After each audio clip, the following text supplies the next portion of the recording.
Du 9 au 17 octobre à Saint-Dizier, l'association Festibible vous invite à une exposition gratuite autour de la Bible, patrimoine de l'humanité, sous un regard historique et culturel.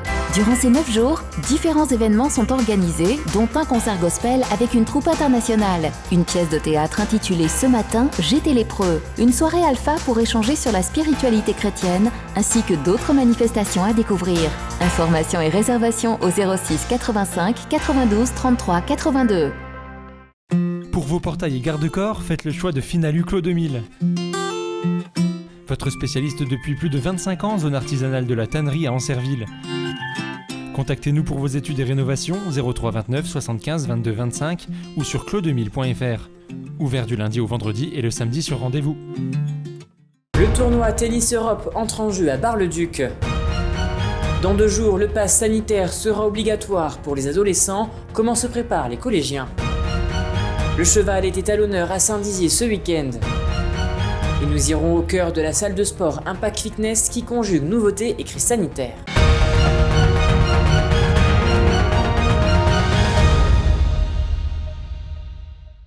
Bonsoir à tous et bienvenue dans votre journal du mardi 28 septembre 2021. Ouvrons cette édition avec du sport. En effet, hier soir, s'est tenu les premiers matchs du tournoi de tennis à Bar-le-Duc. Au total, près de 60 participants venus de toute l'Europe vont s'affronter en simple ou en double. Pour cette deuxième journée, les organisateurs dressent un bilan positif. Regardez. Des matchs très disputés sont actuellement joués à Bar-le-Duc. En effet, le tournoi Tennis Europe accueille cette semaine sa 2e édition, organisée par l'Union Tennis Bar-le-Duc et l'association Faites le Mur-Meuse. Des qualifications ont tout d'abord eu lieu ce week-end et les joueurs entrent désormais dans le tableau final. C'est un tournoi de grade 3, il en existait 5 en France, Tennis Europe a décidé d'en rajouter 2. Il y en a eu un nouveau donc à Marc-en-Barreuil et le deuxième à Bar-le-Duc. Marc-en-Barreuil a eu lieu juste avant nous, c'est notre 2e édition aujourd'hui. Premier tour du tableau final filles et garçons pendant 2 jours.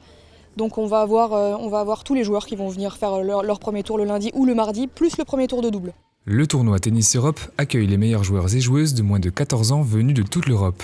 Un niveau déjà très élevé pour ces jeunes champions en devenir. Chez les garçons, on est environ dans les 130 meilleurs au niveau européen. Classement Tennis Europe, on a des Français et notamment un Ukrainien. Chez les filles, on est aux alentours de 300, la 300e place. On a des Belges, des Suisses et des Françaises. Il y a beaucoup de Français cette année par rapport à la première édition, mais autrement on a des Brésiliens, on a un Argentin également, on a des Biélorusses, des Ukrainiens. C'est quand même assez cosmopolite. Le Tennis Europe est une compétition majeure dans le monde du tennis, une aubaine pour l'Union Tennis Bar-le-Duc qui est heureuse d'accueillir le tournoi sur son site. C'est une super fierté qu'on est content de pouvoir déjà présenter nos superbes installations qui ont été inaugurées il y a 3 ans par Yannick Noah.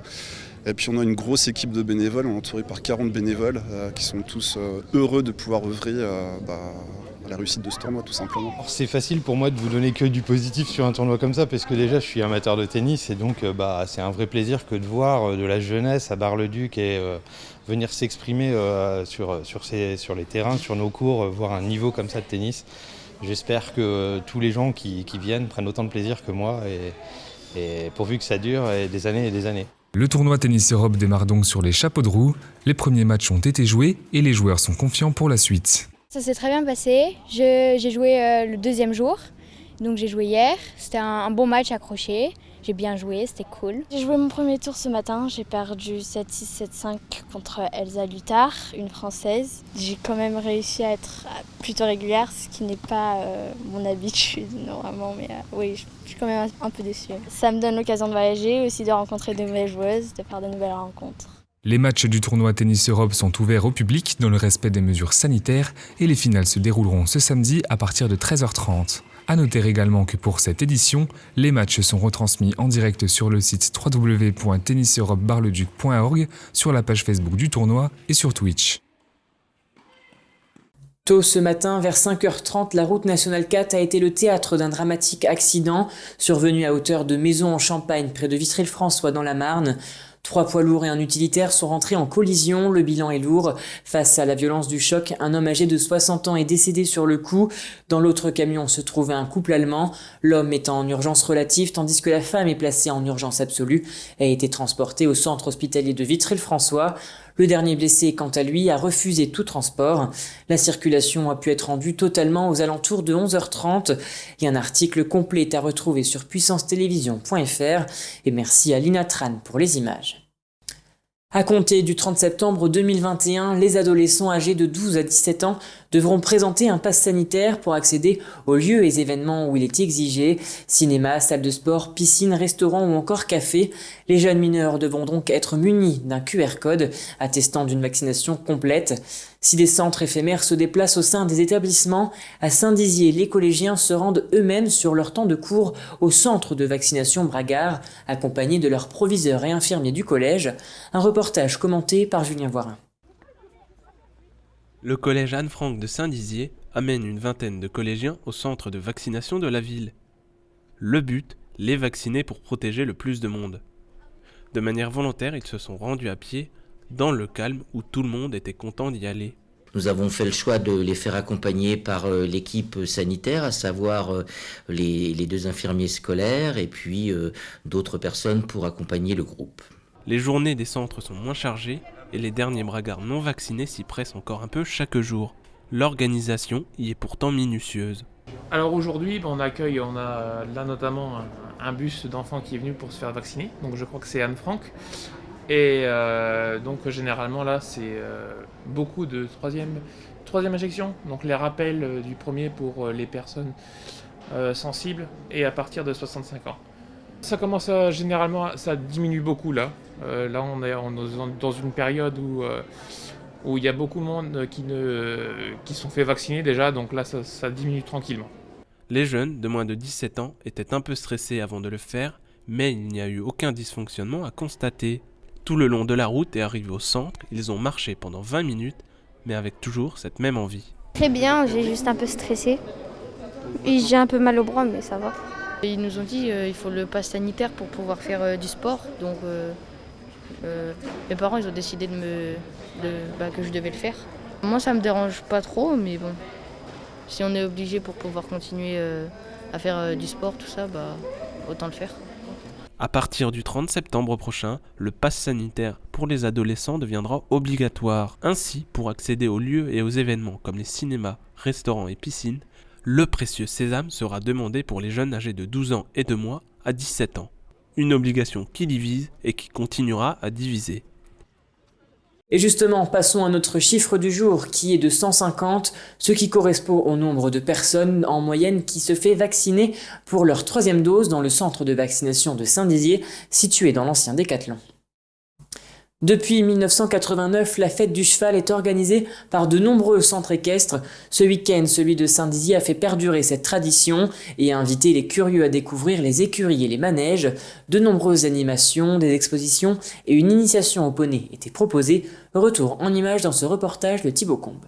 Ce week-end, un événement assez particulier avait lieu au centre équestre de Saint-Dizier. En effet, ce dernier accueillait de nombreux visiteurs pour la fête du cheval. L'occasion pour le centre équestre de faire une journée porte ouverte, de présenter ses bêtes et de proposer de nombreuses animations. On peut trouver du matériel d'équitation, s'initier à l'équitation à travers un baptême poney et également profiter du beau temps pour voir quelques animations comme le cross, la puissance, la course à poney et le travail à pied. Les cavaliers étaient heureux de mettre en avant leur sport, de montrer leurs compétences et leur lien avec les chevaux et poneys.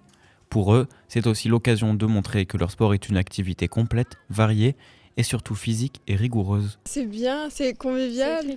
Oui, ça fait une petite fête, ça regroupe tous les cavaliers, les fans d'équitation et ceux qui veulent visiter le sport. Qui découvrent, ouais, c'est bien, il y a plusieurs animations en plus. Ça montre les locaux, ce qu'on fait et comment on évolue. En plus du sport, il y avait de nombreuses activités. Au programme, la course et le baptême de poney, un cross qui consiste à galoper en terrain varié et franchir les obstacles. Mais l'épreuve phare de la journée était la puissance, une épreuve du concours de saut d'obstacles, l'occasion pour Théo de se tester et de se révéler. Un obstacle isolé, et puis en fait on monte au fur et à mesure la barre. Puis ça peut monter jusqu'à des grosses barres 140, 145. Puis voilà, aujourd'hui on va essayer de faire le plus gros. On va essayer. Les familles étaient heureuses de se rassembler dans un cadre idyllique, entourées d'animaux gourmands et ravis de recevoir les carottes et friandises de la main des visiteurs. C'est très bien, je trouve que c'est très bien organisé. C'est vrai qu'en plus, ils font leur petit tour de poney, on n'attend pas pendant des heures, donc ils sont contents. Ils peuvent voir les poneys, les caresser. Et il y a beaucoup de monde en fait pour les aider, les prendre, faire leur petit tour, donc c'est bien. Toute la discipline des chevaux qu'ils ont entre les cavaliers et tout ça. Et puis après, il y a aussi les manèges des enfants pour participer, tout ça. Voilà. Une belle réussite pour le club qui avait pour objectif de toucher de nouveaux cavaliers et étendre son équipe lors de cet événement où les animaux étaient rois. Si vous souhaitez vous remettre en forme à Saint-Dizier, il est possible de se rendre dans la salle de sport Impact Fitness. Ouverte durant la crise sanitaire, cette salle de sport propose une large gamme de machines de musculation et de cardio-training. Des cours collectifs de Zumba, Step et Cardio Box y sont également dispensés et la salle dispose d'une partie réservée au sport de combat. Un public reportage de James Beaurepaire.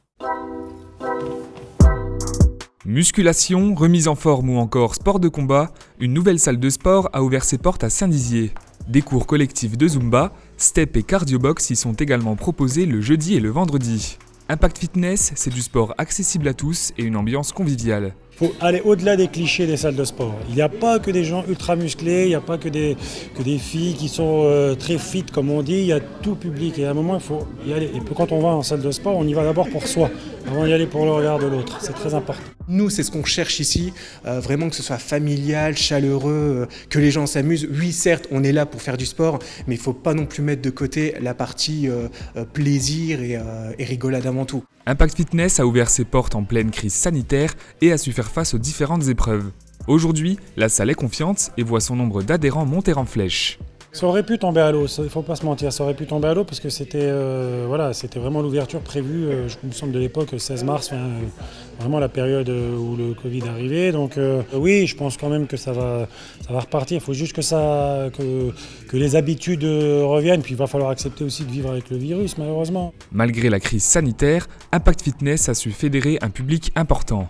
Avec plus d'une centaine d'appareils, chacun peut venir se dépenser et atteindre ses objectifs. Moi personnellement je fais que du fitness ou de la muscu, c'est ce qui m'intéressait beaucoup, les prix sont attractifs aussi et c'est proche de mon domicile.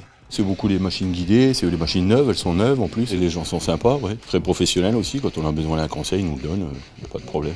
Il est désormais temps pour vous d'enfiler vos baskets et de franchir le pas. Impact Fitness vous accueille 7 jours sur 7 de 7h à 22h. Et voilà, c'est la fin de cette édition. Merci à tous de l'avoir suivi. Dans un instant, vos prévisions météo de demain. Très belle soirée à vous. Toute l'actualité qui vous concerne, à voir et ou à revoir, dès maintenant sur puissancetélévision.fr et sur notre application mobile. Vous rêvez d'initier votre enfant au piano ? Mon nom est Nathalie Wedman, je suis diplômée d'un premier prix de piano du conservatoire et j'enseigne la musique en plein cœur de Bar-le-Duc. Enseignante passionnée depuis 20 ans, ma pédagogie est adaptée à la psychologie de chaque enfant à partir de 4 ans. Plusieurs concerts sont déjà prévus à Paris et en Meuse. Inscription ouverte au 06 76 48 37 52.